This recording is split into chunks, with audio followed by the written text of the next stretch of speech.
Emboze ebeera eno oluusi nga tetunnadda singa gye tuteekayo ku mpewo nange embeebaza kyatukubireko mwebale nnyo mwebalire ddala okubeerako.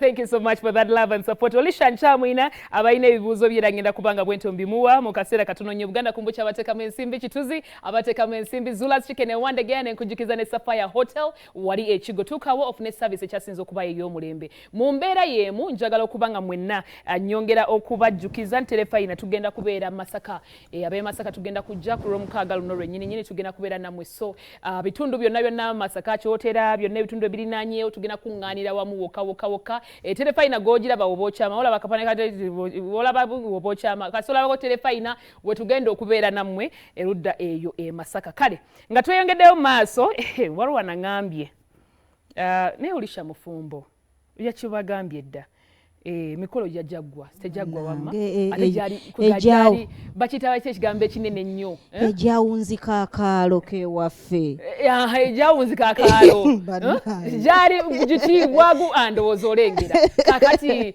bw'obeera gwe kati nkuddemu ki ekirala omwana yavaako dda ku lujja abannyonnyodde dda abaana bano bannange ono yeebaza bwebaza ono bamuyita Peter yagambye nti Olisha weebale kunyira weebale kulabika bulungi yes ono bamuyise Eiman yagambye nti bannaye yeebale kuyimba bulungi nnyo her music is very nice ono nga agambye nti David Lutalo mwasisinkana mutya n'endooza yakizeemu wakibagambye kya David Lutalo through your sister okay ono ye agambye nti Olisha weebale mukwano ono bamuyita Tamale Kakwoki weebale nnyo mukwano okubeerako ono ye bamuyita Ann yerinnya lye yeeyita n'agamba nti nze ndi timu Olisha M yonna gyadda gyenzira nkutumeddeko nnyo ono bamuyita Shamim Kandi ye agambye nti nze kwendi nnyo ninze kayimba kali akapya ke muba munkubira ono bamuyita Nahia ye agambye nti bannaye nze kwendi nnyo mwebale okuweereza Olisha mwagala nnyo ate yeebale kunyirira abasinga bonna bali mu kwebaza bwebaza naye kale kansooke nkuzeeyo katono nnyo kati bwe tuddamu ne tunuulira essaawa eno otuwadde akayimba kaliko officially kogamba nti kati gwe ke kakugulirawo akajji n'otandika okuyimba ne David Lutalo wazzaako ziriwo endala awo nazzaako waliwo akayimba bakayita Onvuga Kiralu Kesami akawandiika oba ebyo Nvuga Kiralu onfudde kalidalu wekali awo waliwo akayimba bakayita Nnyinimu anti nnyinimu wotowa ennyumba entabukira nsaba obeere nga wendi nnyinimu wotowa ako kalungi nnyo abantu bali bakaaga bayitawe nange kamakogera nkagala nawe kakunyumira kanyinimu nyimbye muliro nasooka nenkakola nze Kathen I did the remix with Khalifa nenyima ne ba Voltage Music ebiwooma nzaali n'ebiwooma obuyimba bungi nnyo and it's very beautiful music wow so tulina akayimba kapya ke kaliwa bakayita wakinkoledde lwaki wakinkoledde dana munange when I had that nga ntegedde nti omwami wange asaze wajje waffe nagenda with my boss was like njagala surprising omwami wange muyimbirayo kakayimba because tangiye dana bangi abantu babalimba tansuddeewo mwebaze okusuubiza n'atuukiriza so nengende ewa Doki n'akawandiika that is where it came from kati mu kuwandiika we twagala omumanya wamusuulamuko nawo obugambo wadde yali writer n'omugamba nti yes yambuza Oli sooka ombulire life yo nebbaawo how mubaddewo mutya era obyogera otya kale oyagala nteekemu ki so the whole song is me and my husband kwega tugabanye ku mukwano nali njogera nga ye bwawandiika yes tugenda okutabalira ate kaweereza bambi abagole bonna buli mugole because kafitinga otewali mugole atandyagadde kwebaza bbaawe kafitinga buli mugole asuubirwa okubeera anytime I just dedicate this song to you wow tuwe mukayimba oluvannyuma tukafune wakinkoledde weebale kujja mukwano mazima luno olunaku waluntonedde lwe lukikakasiza babe ababadde babibuusabuusa leero ekintu ky'obutanswaza kyakoze nnyo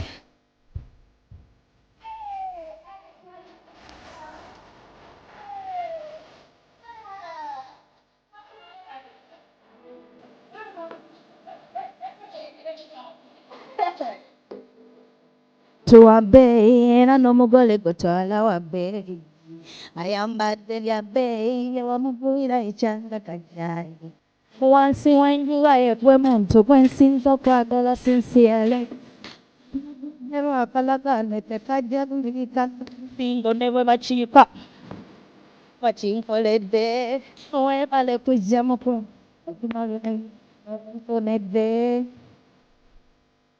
ababadde babibuusabuusa leero kintu ky'obusanswaza kyakoze nnyo mujja mumulabe wuuno mujja mumulabe oyo twesaalagako kamogo atalina bulabe titwesaana akoze nebyatasobola kwegamba ayise n'ababa basukkaana nange mwebale kukumba ye nayigira okwagala ye bo principle era ne kukutega kwaliko okutakavuga nga bwaliko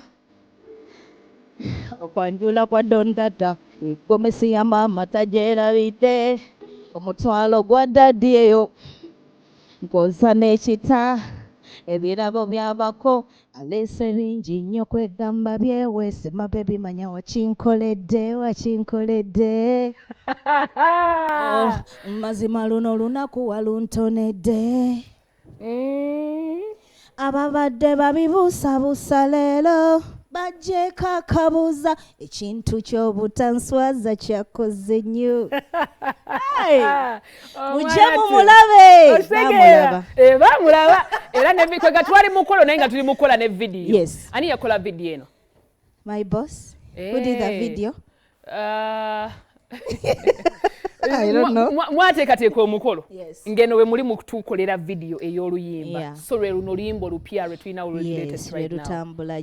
So abayina emikolo bagole yesaawa bakunoonyeeko. Just call me, yeah. Amina. Naye obudde onoobufuna mbulina ku kyabagole ku kyabagole. Essanyu lye natuukako nabo lyenjagala Nabo bawulire balituukeko. mbulina. I will sing for everyone. Amina. Yeah. Toseera omanye abayimbi awo kale tulina obuzibu mumanyi oseera ne mutulemesa okujjako ng'oyogera bubi bosi wange talina nnyo mutima mubi ndowooza bw'oyogera obulungi agamba genda okolera omuntu bw'ati sikimulabamu. Wow. Omulongo Sarah babiri agamba atya kyali my bebe ati kati kibebi kyaffe ekyo mukita kibebi tukirabirira anti abantu bakiwuuba eno ne bakistressinga n'ebizibu kati feri ne tukirabirira. Weewaawo bana ojja mundabira mwagala nnyo omulongo Sarah babiri asanyusa nnyo. Oba mwagala tedda nankwagadde kati lwaki munna lwaki nedda mwagala nebi serious ansanyusa nnyo abantu tubalengera from afar nobanga naawe omulabira ejo omulabira kale weewaawo. So after this oluyimba luno lwe tulinawo olupya luliko bbanga kiri tugambe nti bbanga kinga lufulumye mwezi gumu ebiri gigenda mu ebiri Okay, so tusuubireyoko ekyenjawulo guno omwaka nga tegunnaggwako kyotutegekedde wakati omukolo gwe gubadde omubbedde kyotutegekedde kyetwandise concert ey'omwaka naye kati guno omwaka olinayoko ekira kyotutegekedde nga tegunnaggwako nyimba zokka kujjako next year nsuubira nti mukama wanaaba bitambuza bulungi ng'otuwayo concert era nja kujja ano mbayite naye kati it is music naye nga bambi nsaba okutwala omukisa guno Dana okwebaza buli muntu ayagala Olisha M okwebaza buli muntu ambeereddewo from day one. Waliwo abantegeredde ku sister wange abasinga it is okay please I love you all. Abantegedde okuva eri gye natandika bwe nnyimba bwe siyimba bwe mbivamu bwe mbiddamu thank you. Mwebale bambi kumbeererawo my teams Olisha the Olishas and then DQS thank you so much abo n'abaana ba Anne abakubya amasimu it is a very big group bambi mbaagala nnyo from my heart. Thank you. Amina. Eriyoko ebizibu challenges z'ofunyemuko mu ndongo eno nga ggwe omuyimbi omukyala bye biriwo ebyo tuyinza otunulako? Bingi abantu balimba nnyo mu ndongo obulimba bwasukka bangu batono abatuukiriza bebabogedde then ekirala programs eza okulaba okwemitinganga n'abantu I used to do nga meeting abantu direct as Olisha me nga bwe na meeting omuntu onaakuba essimu naga nti nsaba kulaba nga sina management kati lwe nasinga ofuna nga challenges esinga kubanga oli omuntu ng'akuzza mbirala like which is okay. Nti olusolooza akuyitidde business, Yeah. akuyitidde ebintu bya buvunaanyizibwa ogenda otuukayo ng'ate birala. Yes, ng'ate nobadde tokisuubira ng'olaba muntu wa buvunaanyizibwa. Kati ng'ate olwo bikomyawo. Ate abadde akusuubiza ebintu olabanga ebinayamba music ate ne bikomaawo. Kati ezo ebigendererwa birala. Naye kati okuva inafuna management ninga atakyaziraba nnyo because I don't get to see people myself. Bali bayungawo. Yes, bakinga nze baŋŋamba bugambi. Era ne bwemba meetings omuntu nga alabye nze direct era mu diverting a boss wange. Eriyo omwana omutesaawe n'akulaba kuba kati abaana bali mu holiday naye nga naye yandiyagadde ofuuka omuyimbi, yandiyagadde obeera star, yandiyagadde okufuuka ekyenjawulo mu ggwanga lino eno. Oyinza muwa magezi ki? Oyinza muwa bubaka ki? Omwana omuto bw'aba nga bwe nali kaneegambe nze mu senior 4 mbadde nsaba alindeko. Alindemukko because ndaba nga siina kyamaanyi kye nafunayo mu kaseera ako mu buto obwo. Yes, kyova olabanga era baabiŋŋaana era siina na kye nafiirwa. Kitegeeza naawe wuliriza abantu bwe baggaana ate si buli omu nti akwagaliza bibi. Yes, bw'oba oli muto ne bagamba lindako mukko ogenda afuna ebizibu ng'okyali muto nnyo bikutame. Abayimbi bangi batuuka eno nga bakikubye naye nga beenyiwa baatoba nnyo ne bata abayimbi. Emirimu egimu bwe tugitandika nga tukyali bato kubanga ebyeno si byangu kutambula kiro nasobola otya okwekuuma ekiro ng'oli muto. Naawe kennyini tosobola kwerabirira tosobola natuula ku booda like kuba oyinza obba tonafuna mmotoka ekiro booda ekujja wano paka eri if you're still young how are you going to do that? Tutandikire because that is music. Studios tuzigenda mu kiro ogenda kwesalirawo otya? Kale kiba kisaana naddala ng'oli muwala bambi linamuko katono azin naye nga tovudde ku kitone kyo beera ng'obeera eyo oyimbayimba you rehearse you see meeting abantu abali musical bakuyambako but ogamba nti kati ntandise struggle linda mukko okulemu katono nga bw'ofuna ne ku magezi agasinga. Wow. So kigenda eri abaana mwenna bali mu holiday by the obubaka bamwe kuba abaana bangi abaagala endongo bangi abaagala okuyimba naye from the horse's mouth mukyewuliriddeko nammwe kansipenti kino kigenda bakola bulungi nnyo nnyini ddala. Tukyalina Olisha M era nnyongera okujjukiza Sapphire Hotel yitawo wali ekigo ofune service ekyasinze okuba ennungi. Bayina accommodation ey'omulembe, ebisulo birungi ddala ddala, gardens nnungi, conference hall weeri, wootegekera emikolo gyonna gye weetaaga okutegeka, emmere nnungi nnyo ya buvunaanyizibwa ate nga ddala ewooma. Omanyi omuntu akuwa emmere ate nga tewooma bannange naakuseerera bwerere negenda ku Sapphire Hotel ofune treat ekyasinze okuba ey'omulembe. Obubaka nsigazayo eddakiika ndowooza nga 5 naye abantu baffe banene bawa obubaka bwonna bweyagala okubanga obawa kyoyagala okubanga obagamba ate nsembyeyo ekibuuzo kyenjagala nze osembyayo nga ggwe. I just love people. Abantu bonna bambi mbakubiriza bukubiriza babeere hardworking. Kubanga akoko tulina okukagamba abantu ekyo kikulu. Ekyo kikulu omuntu akulaba awalowooza munaye mwe temukula. Tubeere babeere hardworking bagoberere ebirooto byabwe tewaba kikujjako kubanga bwe bakujja ku kintu kyoyagala ate ogenda kukola ki. Okay, so tulinayo collaboration gye tuba tusuubira endala from Olisha. Ngabaani awo tuwayo bayimbi nga basatu kale at least abali mu pipeline. Yes, Palaso. There is abaani omulala. My boss told me but at least that I think it is about. Okay, inaatera. So bebamu kwabo betusuubira bali mu pipeline nti endongo egenda kukwajja. Mu bayimbi abo wali otandika mu bayimbi abakyala betwalinawo oba abaliwo ani gwe wali wenyumirizaamu ko nga bw'omulamu butuufu akusanyusa? Kati nze nno njagala nnyo abantu ndowooza oba okimanyi siina muntu gwe saagala when it comes to music more especially ng'akubye akayimba akalungi era mba nkazannya every time at home nga kakunyumidde. Yes, kati okujjako ng'era ngenda kugamba abantu abakimakinze up like nti buli muntu aba abeegomba oba olina okusiima nti some people have really done very well. Kati abantu abo abakyala Barema ba Irene Namato like Namubiru ba Juliana those people nenga n'abayimbi abalawe balirwa kubamba kati mba mbeerabira.